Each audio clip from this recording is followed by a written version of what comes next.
Alright everyone, hey, this is another rant, and this is a special rant. As you all know, I did my 3 Spider-Man movie reviews. And I also, the last video that I did was, my Spider-Man remake rant. You know, thoughts on it and how it might turn out and whatnot. My thoughts on the whole entire fucking stupid idea and whatnot.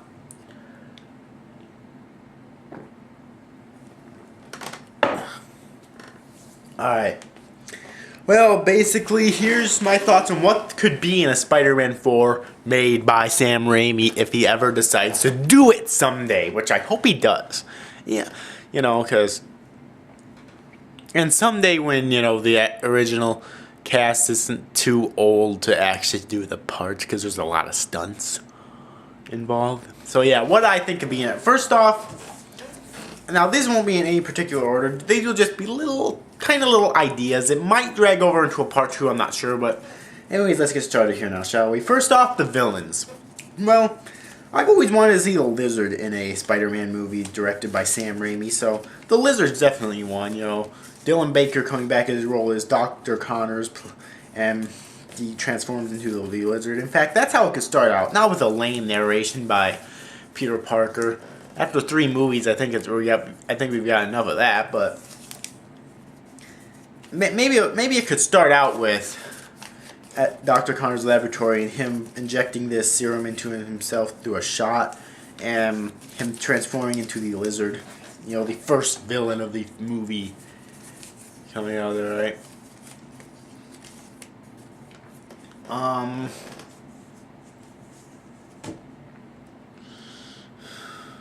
Yeah.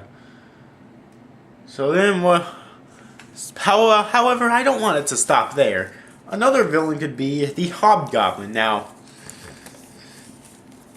for those of you who aren't aware, the Hobgoblin is actually is an orange version of the original Green Goblin. Orange, alright, but he's more, you know, he has an orange suit, but he's more powerful, alright? He has more weapons. Each of his weapons are more powerful. He has an insanely higher amount of physical strength and better fighting style. He's just all around more powerful, and I'd like to see him in a movie. In this movie, all right, because I think he'd be really fucking cool. And of course, the Kingpin. Now, the Kingpin in this movie would just, you know, be on the sidelines. I mean, you'd see him once in a while, but he wouldn't, like, face Spider-Man or anything like that. You just see him once in a while, you know. And he'd actually pay off the Lizard and the Hobgoblin. To kill Spider-Man and the new hero, Black Cat. Yes, now, for those of you who don't know, Black Cat was actually featured in Spider-Man 2 the game. Now, she was supposed to be in Spider-Man 2 the movie, but they decided to cut her out because they wanted to focus on the origins of Spider-Man and the origins of Dr. Octopus and their relationship together. But the game developers, Activation, decided to put her in the games anyway. In the Spider-Man 2 the game, right? And, well, yeah. So I'd like to see her in it, and their relationship together. I think it'd be a real challenge for MJ, which comes to my next point. Peter and MJ's relationship. Now, I know what you're thinking. What? Their relationship isn't bad. I mean, they hugged at the end of Spider-Man 3. Yeah, well, that doesn't mean a thing. I mean, just because they hugged at the end of Spider-Man 3 doesn't mean that their relationship's full on again and they're perfectly fine. All it means is that because of all the shit that they went through recently, they just needed someone to lean on. But, I mean, first off, after the scene with with Dr. Kurt Connors, it could have them in, let's say, the park, arguing, like, because, like, if you know in Spider-Man 3, Peter actually punched MJ by accident and knocked her down, and now she's wondering why. What came over him? I mean, he was pissed off then, but now he's perfectly fine. Well, what came over him? I mean, he won't tell her. Alright? He won't tell her. And it's because when he was taking the suit off... Now, this is a factor that comes in right now, that, you know, in the different movies, they reference something from the previous movies, but they do it in different ways. Like, when Peter was taking the suit, it has a flashback of a scene that wasn't shown in Spider-Man 3, where Peter was taking the suit off and the symbiote was telling him in his mind, "Don't tell MJ why you hit her. Don't tell her." And it's kind of like how he was being loyal to Norman Osborn in Spider-Man 1. At the end of Spider-Man 1, when he wouldn't tell, when Norman said, "Peter, don't tell Harry what I was." But I don't know why the fuck he was being so loyal to the symbiote here, but, you know. So yeah, but he won't tell her, though.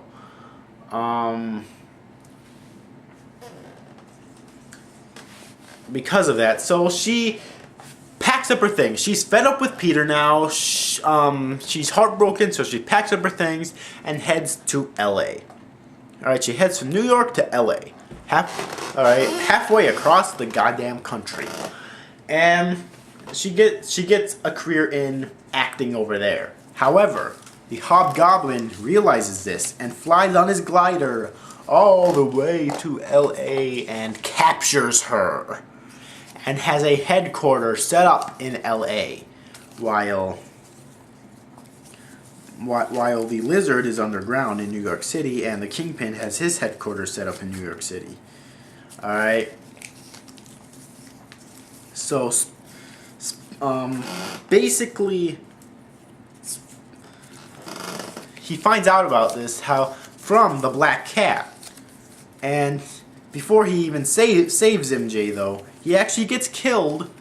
I mean, well, first the Lizard has to kidnap someone, since MJ's kidnapped all over in LA. So the Lizard kidnaps Aunt May, and basically he gets in the end of their fight, he gets killed by it, and the Lizard's right, and the Lizard ends up dying later on. I'll tell you how it happened in a sec here. But during their fight, though, the Lizard, well, actually before that, though, the symbiote comes into play here too, because it's not completely destroyed yet. There's still that little bit on Dr. Connor's laboratory, and when at the beginning of the movie, when Dr. Connors turns into the Lizard, he, you know, because he's all wild and rampant right now, so he knocks over the jar of it, and the symbiote senses his rage and hatred, because that's what it does. It senses rage, so it attaches to him and makes him even more powerful, which is why that Spider-Man couldn't just, you know, kill the Lizard normally, and he can shoot webs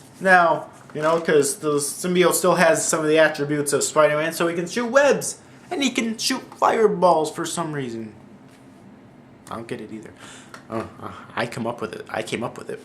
Anyways, though, so yeah, basically that's the way it is. And then when he starts web swinging around the town looking for Spider-Man,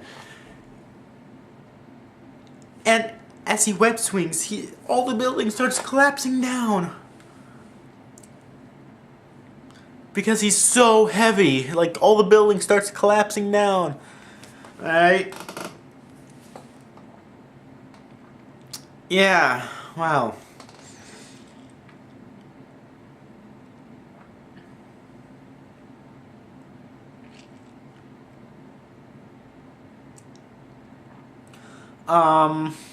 You know, because he's so heavy, so basically he just has to swing around in the city and to destroy it. How the fuck is Spider-Man gonna take him out? Well, you'll find out. Basically, in their final fights, a really humorous thing, though, is that the Lizard actually, shoots a fireball, and it gets at Spider-Man while Spider-Man's in the air, and it gets on his mask, so he takes off and goes on the ground really quickly, so he doesn't get burned, and he doesn't get burned, so don't worry about that, alright? But then he falls on the ground, and his Aunt May's looking at him, and she sees that it's her nephew, Peter Parker, but she still screams, "Go Spider-Man, go, you know, kick his ass," or whatever, you know. Alright? She sees it's his nephew, and she still says Spider-Man, alright? She's in denial right now, because she doesn't, in her mind, she doesn't want to believe that her nephew's actually Spider-Man. Alright? So, yeah,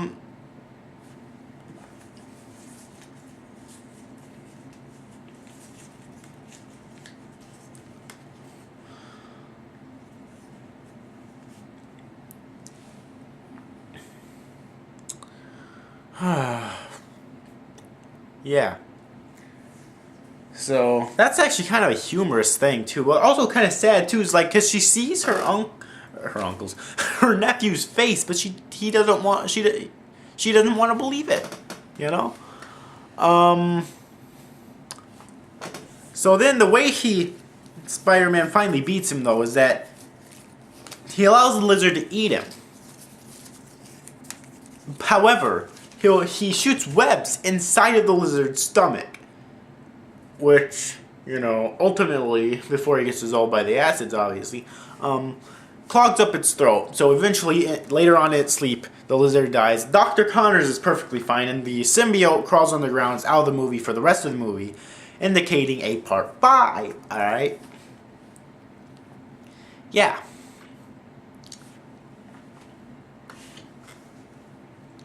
So, yeah, so basically that's the gist of that. That's how the lizard dies. But then again, the lizard dies about midway through the film. But then again, excuse me, there's still the Hobgoblin and MJ captured all the way in L.A.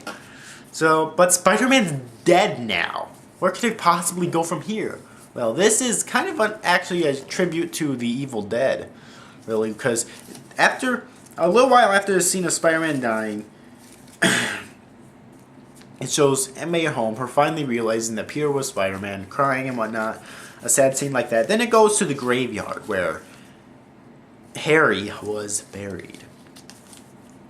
And it shows, and it zooms around for a second, showing kind of creepy gothic music, I guess, and then it shows his grave, and his hand reaches out from the grave. Alright, and this is another scene that was not shown in Spider-Man 2, but basically when 1 and 2 really, but no, 1 and 3, I don't know. Basically in Spider-Man 1, when when Peter was bitten by a spider, it crawled in the machine and was not dead. This wasn't shown, but it actually jumped into Harry's backpack and went into his mansion with it, and it lived up in the ceiling until Spider-Man 3. Then it came down, which another scene that wasn't shown, and bit Harry. Alright. But of course it didn't affect him right away. Alright, it didn't affect him right away, because, you know, it's kind of like how drugs, you know, some drugs have different effects on some people. Well, it didn't affect him right away until just now. Basically, it gives him another life. And he's the new Spider-Man. Alright, and he knows everything. He knows about what happened to Peter. He knows about what happened to MJ and whatnot. He knows about the Hobgoblin. He knows about the lizard. Everything. Now he sees it upon himself to become Spider-Man too. Or whatever, you know. So he makes his own Spider-Man suit, exactly like Peter's, and becomes the new Spider-Man. However, a scene happens almost at the end of the movie where Aunt May asks him if he's really Peter, and he takes off his mask and shows Harry and explains everything and whatnot and blah blah blah. But now he has to head... Oh, time's almost up here. Shit. And now he has to head all the way to L.A., which it cuts to where he's at L.A., so that he can save MJ from the Hobgoblin. A huge fight scene happens with him and Black Cat working together. Alright. And then, well, Hobgoblin ends up dying. And a scene more spectacular than even the Green Goblin's death in the original and whatnot. And blah, blah, blah. And then the movie's over with. You know, and then, of course, the Kingpin stays in the shadows well, also signifying a part 5. So, yeah, I guess that's it for my plan on it. Check me out on fanfiction.net because I will eventually be writing up a full story for it. I can't believe this actually took just 1 part. Yeah, so I will eventually be typing up a full story for it and putting it on there. So, yeah, check it out. Check me out on there every now and then. Eventually you'll see a story for it. So, yeah, so see you after, guys. Thanks for watching. Bye-bye.